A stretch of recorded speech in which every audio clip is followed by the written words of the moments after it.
The Major League Baseball postseason is here, so let's preview the wildcard round. I'm Will, and if you're new around here and you love baseball, make sure you're following. Starting off in the American League, we have the 6th-seeded Detroit Tigers heading to the 3rd-seeded Cleveland Guardians. On September 5th, the Guardians were 11 games back of the Tigers in the AL Central, but over the final 23 games, they go 19-4 to win the division. The pitching has caught fire, they're full of confidence. The Tigers, though, they were the worst second-half record of any playoff team. Skubal is opening for them.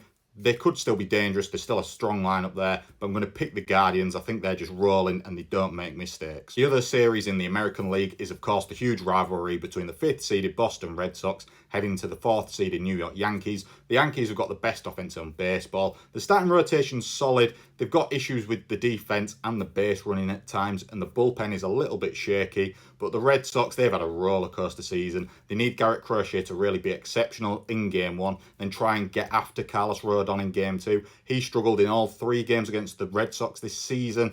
It's a tough one. Anything can happen in this rivalry, but I think the Yankees have just got too much firepower. The first National League Series is the 6th-seeded Cincinnati Reds heading to the 3rd-seeded LA Dodgers. I, like many, thought that the Dodgers would have it pretty easy this season, thought they'd win over 100 games. They didn't quite have it their way, but the rotation is now healthy. You've got a stacked offensive 3 of Shohei Ohtani, Freddie Freeman and Mookie Betts.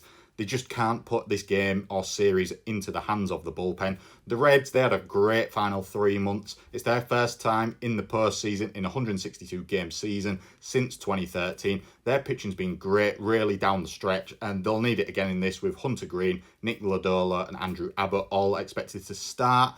I think this will be closer than people think, but I'm going to go with the Dodgers. I think overall they just have too much firepower both on offense and with their pitching staff, but the Reds will keep it close. And the final series is the most difficult one for me to call. It's the 5th-seeded San Diego Padres heading to the 4th-seeded Chicago Cubs. The Cubs were really impressive in the first half of the season. They slowed off late in the second half of the season. Their offense has stuttered a bit, but their pitching is still really strong. I've got no worries about that. They just need the bats to catch fire. And similar for the Padres, they've been pitching-led a lot this season. Despite on offense having the likes of Manny Machado and Fernando Tatis Jr., they need them to catch fire as well in this postseason. You've also got Mason Miller added to that bullpen. The bullpen is one of the best in baseball. I think this could go either way. I think it's really close.